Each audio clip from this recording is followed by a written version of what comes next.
Number 10.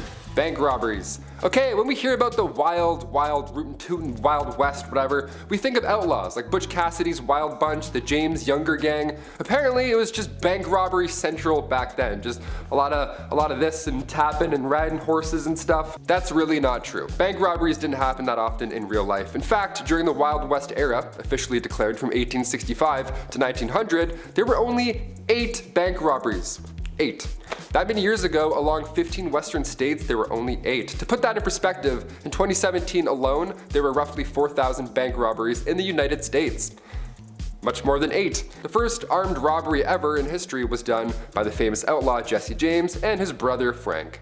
This went down in 1866. The gang of outlaws robbed the Clay County Savings Association in Liberty, Missouri. Fun rootin' tootin' history. Number 8. Cowboys. Alright, since we're talking about cowboys, let's really talk about cowboys. Who were these guys? Was everybody just a cowboy off the bat, or did you have to earn it like a knight? What's the deal here? Well, the guys that we picture in our brain, like Woody, those are cattle herders, and then buffalo, thousands of them, they would roam the land to eat and find water. They would travel miles away, so the herders would follow on horseback and then drive them back to their ranch. They mostly ate beans, dried meat, obviously, and a lot of coffee. Those are the 3 main ingredients of yeeing and hawing. Am I a cowboy? I love beans and coffee. Coffee beans? Huh, don't even get me started. A classic Western outfit was the denim jeans and chaps, the leather covers that, go over your legs. The large rim hats were called Stetsons. Aside from looking cool, they were large enough to keep the sun out of your eyes. That hat would also double down as a drinking bowl for their horse. Sharing is caring. Number 6. Alcohol. These saloons cowboys would visit, was there a bouncer? Did you need 2 pieces of ID? What was the drinking age back then? Well, besides the swinging saloon doors, it really wasn't a fun time at all. Alcohol back then, first of all, was basically just poison. Actually, it was literally poison sometimes. They had whiskey like 40 rods and Tao's Lightning. You have a couple of those and you're literally passing out in minutes. Nobody was getting cut off in old-timey saloons. The bartender wasn't like, hey, how about a water, buddy? Let's get you home. No, it was a show. They had this one drink on bar rail called tarantula juice. Yeah, happy 21st birthday. Go throw up. It was made from strychnine, which was actual poison. So when the whiskey wore off, the strychnine would be left over in the patron's body, and it felt like tarantulas were crawling all over your skin. Ugh, yeah, I'm good with a Bud Light Lime. Thanks, man. Number 4, the OK Corral. The shootout at the OK Corral went down on October 26, 1881. It's known as the most famous shootout in history. But should it be? Really? Going back to Tombstone, Arizona, it's 3 p.m. and we have men of the law and of course outlaws all in the same block. So naturally, trouble ensues. There's not enough land here for all of us, some rootin' tootin' shit. There were about 8 men involved in the rumble, but it barely lasted 30 seconds. Also, it's important to note the gunfight at the OK Corral wasn't even at the OK Corral. It happened near the intersection of 3rd Street and Fremont Street, right behind the corral. Yeah, details matter. 3 lawmen were injured and 3 cowboys lost their lives. Yeehaw. That was a sad yeehaw for you guys. This is why you don't organize shootouts at 3 p.m. I don't know, everyone's drunk, there's bad decisions, apparently there's bad aim. Just slam some milk, shake some hands, go home. Simple. Number 3, Helena duels. So we talked about the bizarre ways folks would settle beef back then. They would slam tarantula juice and shoot animals from the top of locomotives, have a 30-second fist fight in the middle of the day, and then go home. But have you heard of these Helena duels? It began, of course, in Helena, Texas, aka the toughest town on earth, at least it was back in the 1800s. The Helena duel began here. There's even a movie called The Duel with Woody Harrelson and Liam Hemsworth. They show this style of combat in a pretty brutal Hollywood way. Both opponents had their left hands tied together with buckskin, and then each were given a small knife with an even smaller blade. It had to be short enough so it didn't reach any vital organ. That was the Texas trick. Then they're whirled around until they're dizzy, and then it gets really loud, really messy, and really bloody. Last man standing, pretty much. The crowd, of course, watches and places bets, which is always insane to me. I can't watch UFC sometimes. I don't like seeing things break, let alone a Helena duel. Catch me inside sipping milk, texting my ex. Hard pass, freaks. And finally, coming in at number 1, Elmer McCurdy. This one is insane, I had to end with it. Elmer McCurdy, back in 1911, he decided to be a rootin' tootin' criminal and he attempted to rob a train. Unbeknownst to him, that train was not full of gold, but rather passengers. Collecting a whopping $46, which back then was still pretty good, he was quickly shot by a lawman afterwards. This is where things start to get insane. Yeah, I say start. Elmer's body was embalmed and sold by the undertaker to this traveling carnival. His body was an exhibit almost, with his story attached. And for the next 60 years, his body, this prop rather, was passed around, sold between haunted houses and wax museums. Eventually, the guy's body, his real body, don't forget, ends up in California at an amusement park funhouse at Long Beach. Now, come 1976, there's a crew there filming for the $6 Million Man Show, and that's when Elmer's finger breaks off accidentally. Some key grips like, whoops, revealing it was an actual mummy. They went to film the $6 Million Man and ended up finding the $46 man in real life. Number 9. Hop on my camo, partner. When you think of the Old West, you think long open ranges, spurs on boots, and cowboys riding camels? That's right, in 1855 the United States Army decided to import 75 camels to Texas. After all, the terrain in the Old West was fairly similar to the Middle East. The camels made supply runs between Camp Verde and San Antonio. But trouble began when the American Civil War broke out. Eventually the camels were sold off or simply let go into the wild, where they multiplied and began to cause havoc. So much so that folks began to spin urban legends such as the Red Ghost, a 30-foot tall creature that made people quiver in their britches. When in reality, most people had never seen a camel before, and it was just a feral camel wandering the desert. But I mean, who knows? If Star Wars had a 30-foot camel in the snow, what's to say there isn't one running around in the American desert? Number 7. Sideshow Crook. Elmer McCurdy was no different in life than any other bandit at the time. What makes McCurdy so unique is in his afterlife. McCurdy met his end on October 7, 1911, after local sheriffs tracked him down from a botched robbery. McCurdy was taken to an undertaker and prepared for burial. Unfortunately, no one came to claim the lonesome bandit. Not getting paid for his services, the undertaker began to display McCurdy as a sideshow attraction, charging patrons a nickel to view the bandit. The attraction became popular enough to draw the attention of carnival promoters, who offered multiple times to purchase the mummified crook, but were all denied. As the years went on, McCurdy changed hands from multiple sideshow attractions and museums. One day in 1976, a film crew was setting up props for filming. When someone began to move what they thought was a wax mannequin, it actually turned out to be poor old Elmer McCurdy himself. Eventually, McCurdy was laid to rest in a grave where 2 feet of concrete were poured over his casket to make sure no one would come to steal the sideshow crook.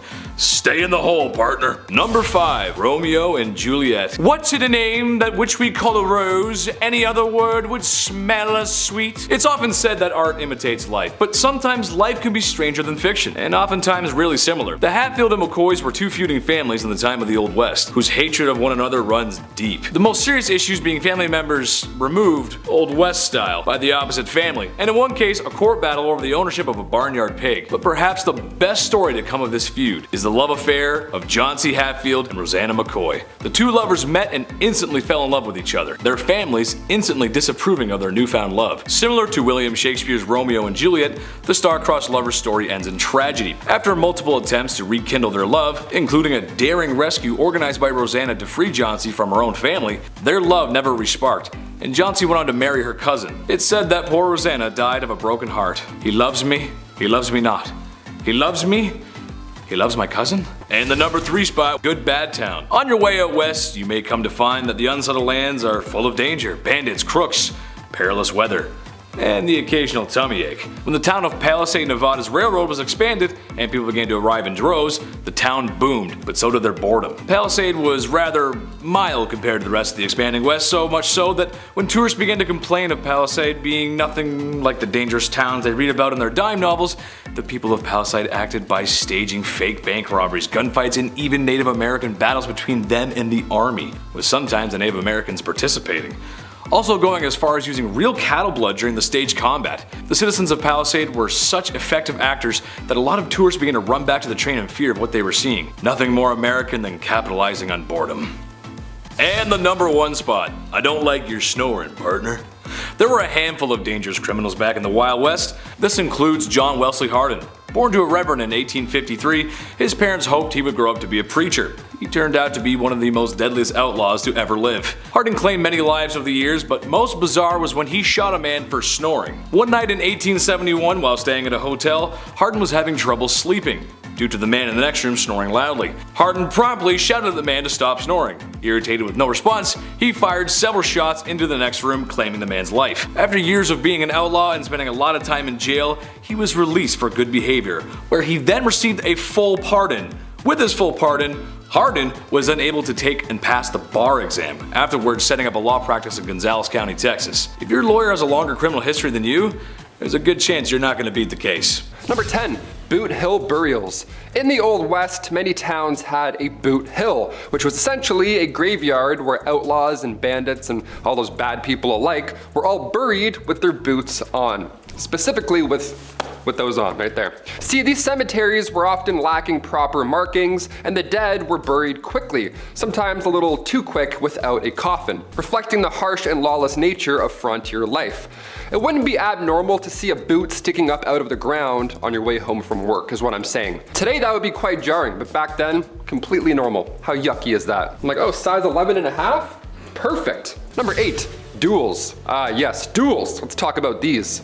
Duels, gotta say it all deep like. Duels were a common way to resolve disputes. Before YouTube comments, this was the only place to resolve any conflict, alright? In a traditional old Western duel, opponents would face each other, often with weapons, in front of a crowd at a designated location and time. Now, most of the time, these duels would end when somebody bites the bullet. Rarely would a duel end with two gentlemen shaking hands, getting over their disagreements. No, never happened. These confrontations, often over matters of honor, were deadly and a normalized part of the culture. Number 6, public punishments. Now, when I say the town handled it, this is what I mean. We gotta go into detail here, because that's why I'm here. Public hangings were often treated as a social event, with crowds gathering to watch as if it were entertainment. How disgusting is that? They were dressed to the nines, they grabbed the whole family. People would come from miles around, sometimes with picnics, to witness this brutal punishment. Yeah, picnic. What food do you pack for a hanging? Nothing with a crunch, that's for sure. You don't want to ruin the show for the people around you.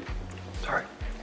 Number 4, seam squirrels. Nothing to do with squirrels before you get upset. Here we go. During the Old West era, personal hygiene was not a priority for many people, and lice infestations were all too common. Nice, now I'm itchy doing this list, love that. The type of lice that affected people during this time was commonly known as body lice, which could be, well, obviously found in the seams of clothing, hence the term seam squirrels. I got some squirrels on my body, nice, that's great, so itchy, so disgusting. Body lice was a major problem during the Old West era, and they were responsible for the spread of diseases like typhus, trench fever, relapsing fever, all the fevers, any fever just coming your way, right into your mouth and eyes, horrible. These diseases were often fatal, and many people in the Old West succumbed to them. So to combat the spread of lice and the diseases that they carried, people in the Old West often resorted to extreme measures, such as burning their clothing or even shaving their heads completely bald.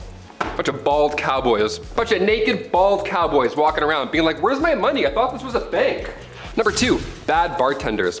When we think of old saloons, the old Western saloons, kicking in those crazy doors, we imagine some catchphrases and whiskey and all that fun stuff. Everyone's loud, it's Peaky Blinders, whatever. No, not at all. It was the exact opposite of fun. The bartender would pour a drink, the cowboy would take the bottle instead because he's an alcoholic, and also that's super illegal. Back in the Wild West days, you could do whatever you want. You could drink what you want, you could serve what you want.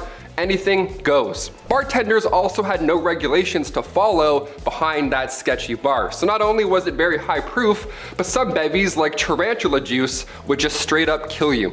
Yeah, if its name didn't tip you off, if you're drinking tarantula juice, it's because it's made with poisonous ingredients. Tarantula juice was made from strychnine, and if you drink it, well, you'll feel like there's tarantulas crawling all over your skin. Huh, how fun is that? Cool. Which button do I press to not tip? Thanks so much. Number 9. Laura Bullion was also known as the Rose of the Wild Bunch. She was a female outlaw associated with the Wild Bunch Gang, a notorious group of American outlaws led by Butch Cassidy and the Sundance Kid during the late 19th and early 20th century. Laura Bullion was born in Knickerbocker, Texas in 1876. Her family moved to the mining town of Moab, Utah, where she grew up. Laura became acquainted with the members of the Wild Bunch, including Butch Cassidy, the Sundance Kid, and then other notorious outlaws. She developed a romantic relationship with Kid Curry, a member of the gang, and Laura Bullion participated in various criminal activities with the Wild Bunch, including train and bank robberies. She was also known for her sharpshooting skills and her involvement in the gang's illegal enterprises. In 1901, Laura was arrested in St. Louis, Missouri for her involvement in a train robbery. She was sentenced to 5 years in prison but only served about 3, and after her release from prison, Laura Bullion tried to lead a more law-abiding life. She lived under an assumed name in Memphis, Tennessee, working as a housekeeper. Laura Bullion then passed away on December 2nd, 1961 in Memphis, Tennessee, at the age of 85, and her death was largely largely unnoticed by the public. Number 7. Rose Dunn, also known as the Rose of the Cameron, was a legendary figure associated with the American Old West. Born in 1878, Rose Dunn gained notoriety for her romantic entanglements with outlaws and her involvement in the activities of the Wild Bunch Gang. Rose Dunn was also born in Indian Territory, which later became Oklahoma in 1878. She came from a large family, and her brothers were also known for their involvement in outlaw activities. Rose Dunn then became romantically involved with George Bitter Creek Newcomb, a member of the Wild Bunch Gang led by Bill Doolin. The Wild Bunch was notorious for its involvement in train and bank robberies, as we know. In 1895, a shootout occurred in the Dunn family ranch involving lawmen seeking to capture Dunn brothers and their associates. During the confrontation, Rose's brother John Dunn was killed, and her older brother George Dunn was captured after the death of Bitter Creek Newcomb. Rose Dunn then lived more of a settled life, and she married Charles Albert Noble, a farmer, and they had a family. Rose and Charles lived in Catherine, Missouri. Rose Dunn then passed away on February 5, 1955 in Parachute, Colorado. Number 5. Mary Catherine Haroni, also known as Big Nose Kate, was a historical figure associated with the American Old West, as she was a Hungarian-born adult worker and companion to the legendary lawman and gambler Doc Holliday. Kate eventually moved west and found herself in a rough and often lawless mining towns of the Old West, as she worked as a lady of the night, gained notoriety for her feisty and independent personality. Kate then became romantically involved with John Henry Doc Holliday, a dentist turned gambler and gunfighter. What a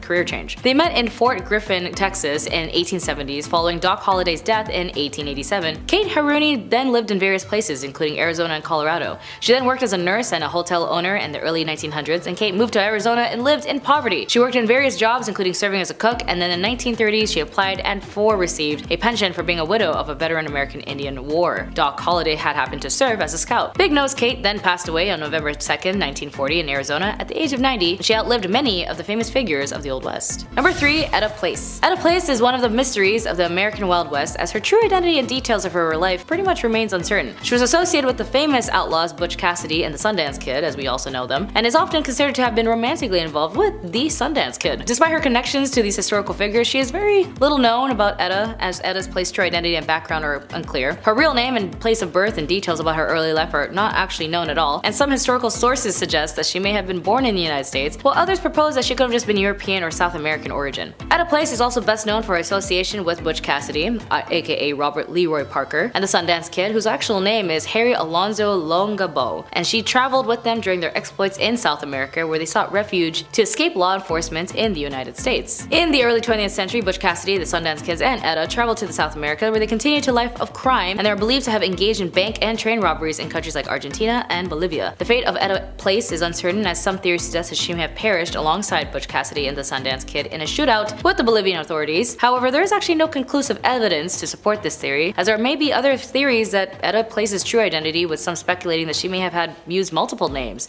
during her lifetime. However, concrete evidence to confirm her background or provide clarity on her true identity is still undiscovered. And finally, number 1, Bonnie Parker was one half of the notorious criminal duo known as Bonnie and Clyde. Alongside Clyde Barrow, Bonnie Parker gained notoriety during the Great Depression for a series of bank robberies and criminal activities in the early 1930s. Bonnie Elizabeth Parker was born on October 1st, 1910 in Rowena, Texas, and she grew up in a working class family, and despite her small stature, developed a love for poetry and drama. I wonder if that's what caused her to join Clyde, because she joined Clyde Barrow in January 1930. Clyde was already a seasoned criminal, a little bit of spice, little paprika, was serving time in East End Prison Farm in Texas. A mutual acquaintance smuggled a weapon to Clyde, and he used it to escape. Bonnie and Clyde embarked on a crime spree that included bank robberies, burglaries, and car thefts. They were involved in several pew-pew outs with law enforcement, and their criminal exploits attracted significant media attention. Bonnie and Clyde were often a part of criminal gang that included their other associates, such as the Clyde brothers, Buck Barrow and his wife Blanche Barrow. The gang engaged in violent confrontations with law enforcement, resulting in injuries and fatalities on both sides. Bonnie and Clyde gained additional notoriety due to photographs found by police at one of their hideouts, and the images depicted the couple posing with weapons, contributing to their image of glamorous and dangerous criminals. Bonnie and Clyde crime spree came to a violent end on May 23, 1934, when the law enforcement officers ambushed their car near Benville Parish, Louisiana. The officers fired a barrage of bullets, killing both Bonnie and Clyde instantly, and the story of Bonnie and Clyde has become a part of American folklore. Their criminal exploits and romanticized in the media have been a subject of numerous books, films, and songs, and the 1967 film Bonnie and Clyde, starring Warren Beatty and Faye Dunaway, further cemented their status as infamous figures. Number 9. Manure everywhere. The 1800s were changing times, especially on the western frontier. Cities were being built, America was under reconstruction, and if you've seen my video on the 1800s technology, then you know how things were about to get a little wild. Except something I want to talk about today is, well, it's gonna drive moms and wives nuts across the country. How many times have you told your husband or the kids to wipe off their feet before coming into the house? Or stop wearing their shoes in the house? Right? It's the worst. I'm sorry, Mom. Okay, but imagine that, except everyone is bringing in their muddy, bloody, and manure-covered boots into the house. Horses and livestock were just a part of everyday life. That means droppings, or road apples, as they're so commonly called. The smell alone on a hot summer day could make any cowboy turn green. I think I'm going to puke, Dad. Number 7, duels at high noon. Let me paint a picture for you, partner. It's a warm summer night, and you find yourself sitting at a card table in a saloon that's named after a barnyard animal. The piano is blasting a ragtime tune as waiters bustle about, serving drinks to unruly cowboys that fill the establishment. In front of you are 3 unsavory characters, each more than the next. As the night goes on, so do the poker chips. And when one gentleman ain't taking kindly to his losses, some insults about each other's mothers are exchanged. A powerful slap reaches the man across the poker table, matching the energy of Will Smith on an Oscar night. Too soon? I don't know. Wow, wow, West. Wow, West. That's when it's settled. Tomorrow at high noon, they're gonna settle this like gentlemen. A duel at noon with guns. That's how they did it. Does it get any more classic than that? I don't think so, folks. The clock strikes noon, and only one outlaw remains, and he's married to Jada Smith. Number 5, comfort of the ladies of the evening. Now, being that it's the Old West and there was just a shootout in the street, folks need to take their minds off of such horrors. Add into the mix long hard days tending fields and livestock, people need to take off some steam. The local saloon is there for that. However, like a hidden menu at McDonald's, there's some other activities a man can engage in that aren't perhaps a regular service. Aw, who the hell am I kidding? Ladies of the evening were quite common back then, actually. Naturally, it was a very dangerous job. However, if anything good can come from that, it's that in some cases these women became very wealthy enough to become the madam of their own establishments. And in some other cases, these madams were using their wealth to invest back into their towns, like building schools, doctor's offices. Imagine getting treatment from something and the doctor says, "These bandages were brought to you by Madame Dover's Wicked Wizard Vacuum Double Sloshy Slush 9000. It's a great product, what can you say? Number 3, manifest destiny. The destiny of America. There's a famous poster somewhere. It's like an angel guiding the pioneers west. It's like pointing, doing something like that. Back to the history. What is manifest destiny? Well, for our non-American audience, it was this very core belief that since America had won its independence and begun expanding west, that they were destined to do so and keep expanding. And expanding. Why should the freedom train stop here, right? Coast to coast, baby. And maybe buy Alaska from Russia, since, well, they're not really using it. Okay, and maybe Hawaii. They got pineapples or something, I don't know. Alright, maybe even heavily influenced places that are beyond US borders. But all that American influence and imperialism starts here. Imagine being the pioneer who dared to venture west, like the Great Oregon Trail, or those who crossed the desert states. And some really religious folks that found a salty lake in the desert looked at their wives and said, I need at least 2 or 3 more. God bless America. Number 1, dysentery. Nothing is more horrible, more awful than catching dysentery. Trust me, I would know. I never caught it, sometimes I get diarrhea. Anyway, in Oregon Trail, the very charming DOS game. Gotta love that DOS color palette. Eye melting cyan and violet, nice. This text-based adventure game, however, is grounded in some truth, as we can all imagine this wasn't a time of great cleanliness. Dysentery, typhoid, cholera, malaria, or more commonly known as yellow fever, and even scurvy, which you usually associate that with pirates, but cowboys got it too. Which, given the conditions of the Old West, makes for a not so fruit-friendly environment. So yeah, it does make sense. Sadly for cowboys, prospectors, and everyone in between, there was a good chance you would lay down with a headache, and then the rest of your posse would have to lay you down forever. In the ground, partner. Starting our list off at number 10, a banker. Today, online banking is easy, right? It's a little bit too invasive at times. I don't know. I get an email from my bank. It's like, Mr. McWaters, do you want to provide for your family? I'm like, chill, relax. Back in the Old West, you didn't get a courtesy check-in email. You didn't have overdraft. In fact, the United States national banking system, well, it didn't even exist until 1863. Before then, you'd have what were called wildcat banks. And, well, these were pretty fun. Here we go. What they would do is wildcat banks, they would take deposits for a short amount of time, collect your life savings, and then unannounced randomly, they would disappear overnight. Just take all your money and then run for the woods. How horrible is that? Imagine going to the bank the next day away and it's gone. The bank's just not there. You're standing there with a card. Like, hello? Where did I put this in? You're telling me they pretended to be bankers for months at a time? Fake mustache, oh hello sir, good morning. Stamping things that aren't even real. They did all of that and then they just ran away with all of your money. That's wild. I get it now. I get it. The Wild West. After 1863, a noble profession was to work at a bank, you know, and not screw people over for thousands of dollars. The Hudson Bay Company, Wells Fargo, these are all names that began because of these fake Looney Tune wildcat banks. So next time you see your bank call, be thankful. Don't be stressed, be thankful. They've got your back. They're not gonna run away overnight. Number 8, railroad work. This is one of the few jobs from the Old West that I actively see every single day coming to work. Living downtown, they're always adding trains and bridges and not finishing any of them. And ideally, you don't want any toxic substance traveling down those lines, right?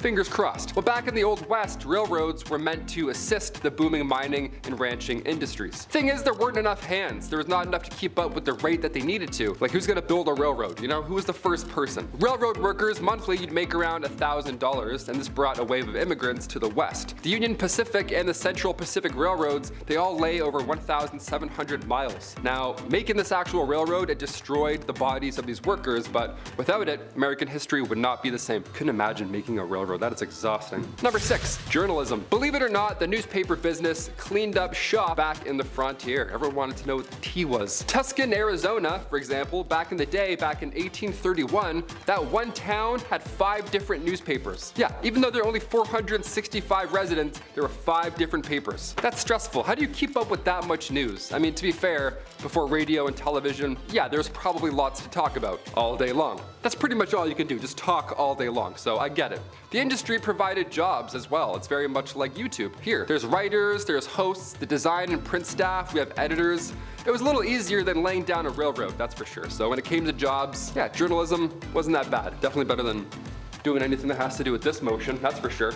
Number 4, law enforcement. Of course, this too was a little different back in the Old West. There are not many body cams back then, I'll tell you that for free. Movies and television, they like to show the Old West as a lawless, rootin' tootin' time. And while sure, some of that is true, it wasn't as terrible as we think. Like A Million Ways to Die in the West, Red Dead Redemption, it wasn't that crazy because before any formal law enforcement agency did pop up, everybody was a bounty hunter, right? Why not? There's nothing else to do. Go lay a bunch of bricks or go catch a bad guy. 50-50, both are quite dangerous. Eventually, positions like that of a US Marshal began to pop up more and more, and well, now there's a bit more order to the system, that's for sure. A bit, just a little bit. Number 2, resurrectionalist. Yeah, you don't see a lot of these guys around anymore, eh? Wonder where they all went. A resurrectionalist is exactly what it sounds like. It's very gross. You're trying to bring someone back to life, I guess. Not really. These guys were responsible for digging up dead bodies, and then they would sell them to medical schools in the West. Now remind you, this was the late 1820s, so yeah, it was fine, I guess. This practice began in Edinburgh, Scotland. The medical science community was on the up and up, but in order to study new medicines, you know, to avoid the next plague or the next toxin rolling through your system, they needed these guys to come in and do the dirty work. Today, the medical community is a bit different. We're a bit, you know, smarter with things, but hey, never say never. A resurrectionalist might come back to life and be a new profession. How ironic. Number 9, kicked by a horse. Yeah, we've heard about this at some point in history, but did it actually happen? Like, how often was somebody just and then that's it? Turns out getting kicked in the head by a horse back in the 1800s was like getting in a car accident. It happened pretty often, my friends. Yeah, it's pretty sad. Bill Pickett, just sounds like a Western man right off the hop. Bill Pickett was born in the late 1870s. He invented something called the bulldogging practice, which is to jump from the back of a horse onto a wild steer. Yeah, like you're Woody from Toy Story, just doing a heist, just jumping from one thing and leaping to the other. Crazy. While your hat's still on your head, somehow, no idea. And there's many that attempted this and ultimately failed. Yeah, you can't wrestle a wild animal and then live to tell about it often. I've read it. Yellowstone National Park is apparently a hotspot. This guy sends me a link the other day. Yellowstone National Park, man gored in front of family. I'm like, okay. But even Bill Pickett himself got trampled and stomped to death in 1932. Holbrook Lynn, a Broadway star from the late 1800s, also met their fate from a horse accident. Malcolm Baldrige Jr., an American politician from the late 80s, rodeo accident. Yeah, brutal way to go. Number 7, the gallows. We've mentioned the gallows many of times here on Bumblebee. It's almost like humans are consistently cruel throughout history or something like that. Odd. When it comes to meeting your fate in the Wild West, it sounds horrible to say, but with the rest of this list coming up, at least being hanged was fast. You know what I mean? And in the case of Tom Blackjack Ketchum, it was historical. In a historically awful way. After a train robbery gone awry, or as I've said for 10 years, awry, Tom Ketchum was held in prison until his date with the gallows arrived. But while waiting in prison, this man gained weight. The guy was eating good. He weighed around 200 pounds by the time of his demise. And dark detail here, but his body was so heavy when he was hanged that his head just kinda, you know, I don't want to say anything here on YouTube, but like his head, that's all I'll say, just. Number 5, weather. Weather, you want to believe it or not. Try again. Back in the 1800s, obviously weather was a major factor, as it is today. Hailstorms, lightning, high winds. When you're a cowboy, this all sucks even more, honestly. Especially the opposite, when it's dry and humid for weeks at a time. Check this out. Wooden wagon wheels would actually shrink because of the heat. So they had to be soaked overnight just to prevent the iron rims from falling off during your commute during day hours. Yeah, it was so dry the wagon wheels needed water. Yeah, sorry I'm late, my wagon wheels were a little thirsty. Yeah, I had to wait for them to soak up some fun. I can't even drive a car downtown without having a panic attack today, let alone rubbing axle grease on my dry lips, waiting for my wheel to drink water. Number 3, the night after. I'm sure the Wild Wild West was wildly lonely. Definitely, this isn't news. Like Kyle said, we've played Red Dead Redemption, just wandering around alone. Sometimes you need more than a train heist, right? Sometimes you need love, even if you have to pay for it with railroad bonds or whatever. Saloons have all the things a lone traveler could want, including STIs. Great, how much is, great, debit. We'll just pay for all this in one swift tap, I guess. The famous Wild Bill Hickok, okay? He had a rough go. Guy had some troubles after a few saloons, okay? He was dipping around in a few bars and yeah. Alexander Fleming wasn't born until 5 years later in 1881, so penicillin wasn't around to save any cowboys at this time. And finally, number 1, Helena duels. Beginning, of course, in Helena, Texas, Helena duels were violent, awful. This activity came from what was then the toughest town on earth. And again, this is back in the late 1800s, so what that even means, I can't even compare. The Helena duel began here. There's even a movie called The Duel with Woody Harrelson and Liam Hemsworth. It's not a great movie, but it's a history lesson in itself. A Helena duel puts our opponents' left hands tied together, right? They're just tied together with buckskin or something that smells awful, and you have to just fight each other using one arm. Now, of course, in Western fashion, there was a weapon or two involved that I don't want to get too deep into on YouTube, so it got pretty gory, it got pretty violent. The only rule here was that they can't bleed too much. Awesome, that's a great fun rule, like whipping that one out on Saturdays. Hey, no one bleed too much or else, you know, then we gotta stop. I thought UFC was brutal, let alone a Helena duel, starring Liam Hemsworth, of all people. Really?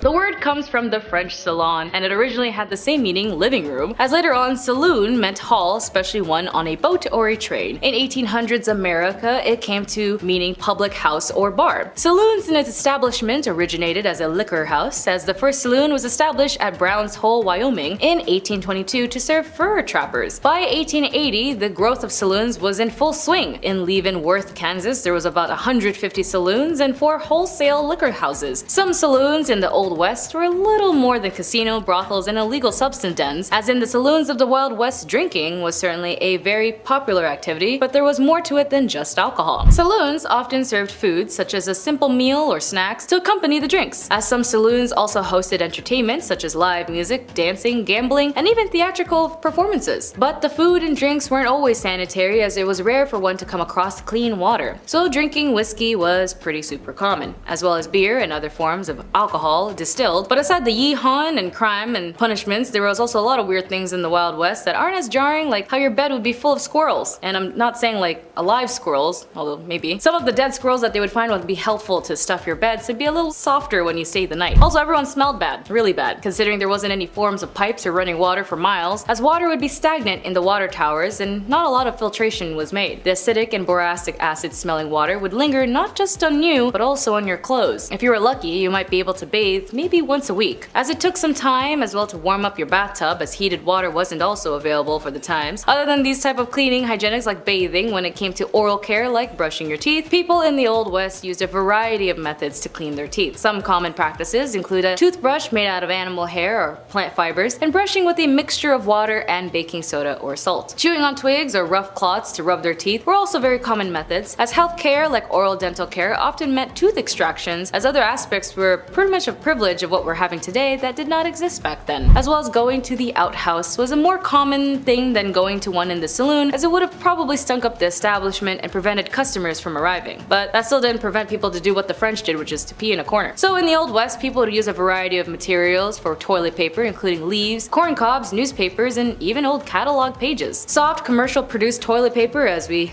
are very privileged to know today, didn't become very widely available until the late 19th century. And since they didn't have plumbing, as these outhouses were so common and gross, they stunk as they attracted many types of wildlife to slither their way in with you. They had bugs like black widows, and if you're extra unlucky, maybe even poisonous snakes. Also, because of the trades of goods of many were tobacco, spittoons were located everywhere. In almost every saloon, if not, you'd be finding yourself slipping on someone else's spit. Due to the widespread of the chewing tobacco in the 19th century, spittoons were a common fixture in public areas, including railroad stations. Their intended purposes was collecting tobacco juice spit from a distance, so typically they were built heavy and low to the ground. So with a wide mouth or funnel top, in the United States, public health departments launched an anti-spitting campaign to stop the spread of TB as it became more and more aggressive in smaller populated areas. Tuberculosis had forced some of these states as spitting to be illegal, as it still is, and by the mid-20th century, spittoons were finally gone from most public spaces in the United States. I don't really think right now they still have spittoons, but that's gross.